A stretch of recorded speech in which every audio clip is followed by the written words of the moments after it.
مالتيو እና አተባባሪ ጋይስ ባይ ዘ ወይ ሄል ብጣዕሚ ኣትገርመኒ ካብተን ዩቲዩበራት ኣብ ብታጅራ ዘለዋ ደቂ ኣንስትዮ ብጣዕሚ ኣስተፈልየት ማለት እዩ ንዓይ ከምኡ ኮይኑ ኣትስምዐኒ እና ናይ እውን ነውግዕና ንሓፍቲ ልቢን እውን ነውግዕና ማለት እዩ ስለዚ ላይክ ላገርኩም هو ብላይክ ጀምርኩ ኣቱም ሰብስክራይብ ዝገርኩም ብጣዕሚ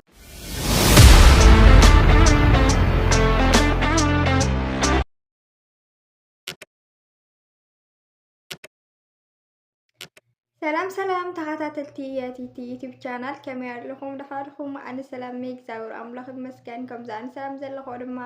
ንስኻትኩም እውን ከምኡ ሰላም ክትኾኑ ደይና ኩሉ ግዜ ትምኒተይን ጸሎተይን እዩ እምበር ለማዓንቲ ሒዘልኩም ዝመጽኹን ሄሉና ንሓፍቱ ንቢኒ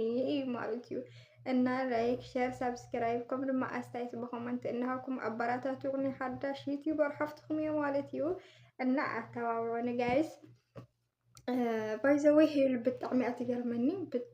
ኣትገርመኒ ካብተን ዩቲዩበራት ኣብ ብታጅራ ዘለዋ ደቂ ኣንስትዮ ብጣዕሚ ኣስተፈልየት ማለት እዩ ንዓይ ከምኡ ኮይኑ ኣትስምዐኒ እና ናይ እውን ነውግዕና ንሓፍቲ ልቢን እውን ነውግዕና ማለት እዩ ስለዚ ላይክ ላገርኩም هو ብላይክ ጀምርኩ ኣቱም ሰብስክራይብ ዝገርኩም ብጣዕሚ ዘመስግነኩም ብጣዕሚ ማለት እዩ ክብረት ይሃልይ ማርያምን እና ላይክ ናገርኩም ስኻትኩም እውን እና ብና ሄል ዶን ጅምርስ ወላስ ብና ሓፍቲ ልቢኒ ባይዞ መን ይስማ ኣባ ሓፍቲ ልቢኒ ኣይፈልጥ ኣይስማ ማለት እዩ ብዙሕ ይሓስክዋ ማለት እዩ እንኳዕ ከኣኒ ዘይሓስክዋ ብጣዕሚ ኣትድብረኒ ባይዘው ኣካይዳ በቃ ኣነጋግራ ከም ገለ በቃ ብጣዕሚ ኣትገርመኒ እና ከመይ ዝፀልአ ሰብ ሰለዶ እስኪ ብኮመንት ኣስተያየታውን ከመይ ብጣዕሚ የፅልያ ማርያምን እና ማለት እዩ ሓፍቲ ልቢኒ ባይዘው ለማዓንቲ መፅያ ነይራ ይቅርታ ንሄሉ ተሓትት ማለት እዩ ግን ካንሲ ይቅርታ يعني زلقورو تجيكا مخان أمينة دي يقرتا إلاتاني سوالس مسحوا سلا تعرق سلا زدليتي نعي مسحوا سلا تعرق زدليتي يقول هم خوين اسم معنن بي يقرتا زبالتا جيجا أمينة ما جيجا أسي أمانتي بايزوي جمع سلا سانخو بزوح راجع أي خليو إنما مالتيو بزوح سي بقى يقرتا كم تجاجسي يقرتا تلا خوين أي تسمعني مالتيو مسحوات الرأس لزدليت كن يقرتا إيه لا تماتي ولا هي لولا تناقرت نيرا مسحوات الرأس لزدليت أخي ويهم مسحوخي زيت الناقر زي تسمع معهم سلزكون كيهم بي جيجا أمين خي يقرتا يبلكني على تايرا نايب حكي عنهم يتسمعون ماتي نايب خاتم كي يقرتا خاتم كأني كمو إخواني لا تسفيب እና በጣም ያስገርም ይቅርታ ባይዘው እንት አይለ ፈተና ይላ ከመይሉ ፈተና ኸውን ይኽእል ወይ ካኒ አቦዝሑ ያኒ ፈተና ዚስ ፈተና ይኾን هم ኮይኒ ሰማኒ ኣብ ኮመንቲ ፈተና እዩ ፕራንክ እዩ ስለላና ዝነበርና ከምኡ ኮይላ ክፍትነክ ክብላስ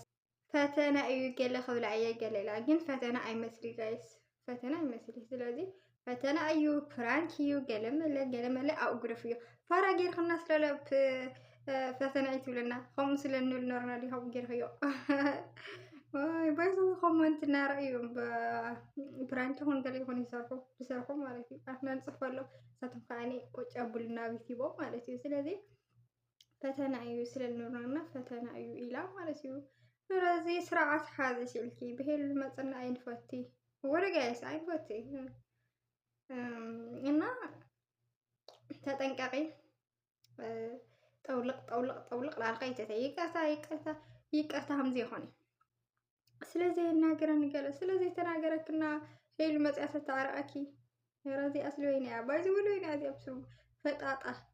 ንሓዋ እንድሕር ምቸት ደሊ ንሓዋ ጸልእት ይሉ ይመስለናልስ ንሓዋ ምቸት አይትደሊ ይመስለን ስለዚህ بيني بطعمي تمشيو بطعمي مسأغزل بጓደኝነት ገለ ይዝለልይ ስለዚ ሓፍሲ ግን ብጣዕሚ ኣኸባድ ማለት እዩ ካብኡ ከወዱም ክልቲኦም ሲ ደቂ ሓድን ኣይመስል እና ትጋገለኺ ስነ ስርዓት ክሓዚ እና ማለት እዩ ናብና ሃይሉዬ ክመፀኩም ከለኹ ደሞ ሃይሉዬ ብጣዕሚ እያ ትገርም ብጣዕሚ ኣብ ታጅራ ዘለዋ ዩቲዩበራት ደቂ ኣንስትዮ ካብኣተን ትፍለያ ዝረኸብኩም ሃይሉ ባይዘው መስመር ኣለዋ መስመር እቲ መስመር ከዓኒ ካብቲ እስታ ዝበለቶ መስመር ካዚ ክሓልፍ የብሉይ ሰብ ዝበለቶ እንድሕር ካብኡ ሓሊፉ ብጣዕሚ እያ ከባድ ብጣዕሚ ማለት እዩ ባይዘው መስመርኛ ንገለላት ነራ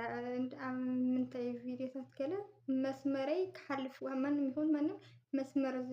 ዘበልኽዎ ዝተለልኽዎ መስመር ክሓልፍ የብሉይ ገለጽ ነራ ስለዚ ከምኡ እዩ ማለት እዩ ሓፍቲ ልቢን ከዓኒ መስመር ዘሊላ ይመስለኒ እና ቢኒ እውን ከምኡ መስመር ዘሊሎም ይመስለኒ ካብዚ መስመር ንምንታይ ተሓልፉ ዝዓይነት እዩ ማለት እዩ ሃይሉ ባይዘው ብክብረታ ብሃይማኖታ ብዙሕ ዘይውክል ነገራት እንድሕር ክገብር ደልዩ ሰብ ብፍጹም ኣይትፈቕዲ እንድሕር ካብ ሂወታ ተውፅኦ እንተደልያ ዓለጥ እያ ተውፅኦ ስለዚ ካብዘን ደቂ ኣንስትዮ ብተጅራ ዘላ ዝተፈለየት እያ ዘረኽኹም እዚ እዩ ማለት እዩ ብክብራ ብምንም ነገር ኣይትደራደሪ ካብ ሂወታ መውፅኢ ተውፅእ ተደልያ ዓለጥ እያ ተውፅእ ጎይታይ ቤተይ ገለመታት ኣይትብል በቃ ካልኦት ግን ብጣዕሚ እየን ብዙሕ ሂወተን የውፃይ ምሁራትን ገለገላ እና ካብኣተን ዝተፈለየት ንሳ ባይዘው ብጣዕሚ ዝድነቓ ባይዘው ብጣዕሚ ማለት እዩ ሃይሚ ይባሃል ሃይሚ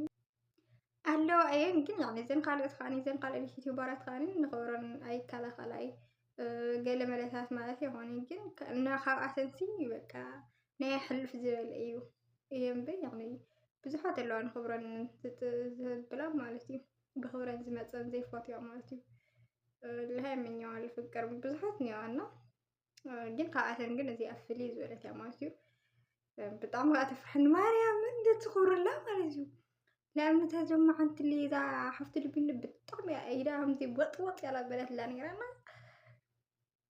ሄልዬ ትትናደድላ ብጣዕሚ ተፍርሐኒ ብጣዕሚ ማለት እዩ ኣበይ ተረክበኒ ግን ብጣዕሚ ዝፈርሓ እና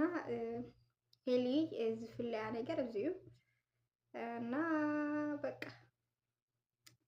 እና ላይክ ሸር ሰብስክራይብ ከምኡ ድማ ኣስተያየት ብኮመንት እናሃብኩም ኣበራታትዑኒ ሓፍቱ ልቢን ግን ዋይ ኢለከለኹ ዋ ተጠንቀቂ ከምዚ ዓይነት ኣይስራሒ እና ልማዓንቲ ዝነበረና ቪድዮ እዚ ይመስል እና ሰናይ ናኹም ብካሊእ ቪድዮ እስካብ ዝምለስ ባይ ባይ